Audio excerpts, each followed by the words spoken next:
দিনটা ছিল মহালয়া অর্থাৎ দেবীপক্ষের সূচনা। আর আজ কিন্তু আমি উঠেছিলাম একদম ভোর 5টায়। মাথায় ছাতা ধরে দুপুর দুপুর বেরিয়ে পড়েছি আমরা একটু বেরোনোর জন্য। এই যে আমার সঙ্গী। কি ভাবছো মহালয়ার দিন কুমোরটুলি যাচ্ছি? একদমই না, কেনাকাটাই যে কমপ্লিট হয়নি, তাই আমরা গেছিলাম স্প্ল্যানেটে। তো বেসিক্যালি আজকে কেকাই গেছিল শপিং করতে। কিন্তু জানো তো, প্ল্যানেট এমনই একটা জায়গা যেখান থেকে তুমি কোনোদিনও খালি হাতে ফিরতেই পারবে না, কিছু না কিছু তোমাকে নিতেই হবে। তো এখানে এই ইয়াররিংসগুলো বিক্রি হচ্ছিল অনলি 50 রুপিস করে। আমরা তো দুটো পছন্দ করে নিয়েও নিয়েছিলাম। আর এই যে এখানে কটনের থ্রি পিসগুলো অনলি 450 করে, এটাও একটা নিয়েছিলাম। তারপরে ঘুরতে ঘুরতে আমাদের পেয়ে গেছিলো খিদে। আমরা যতবারই এখানে আসি এই সাউথ ইন্ডিয়ান রেস্টুরেন্টটা থেকেই আমরা খাই। তো ও খেয়েছিল একটা ধোসা, আমি খেয়েছিলাম ছোলে ভাটোরে। তারপরে উঠে পড়লাম কোনো রকমের বাসে।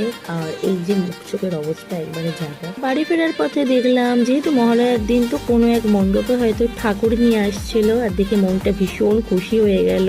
দেন তো এখানে বাড়ির জন্য একটু চানা প্যাক করলাম, অ্যান্ড সাদুর জন্য নিয়েছিলাম বিস্কিট। So that's it.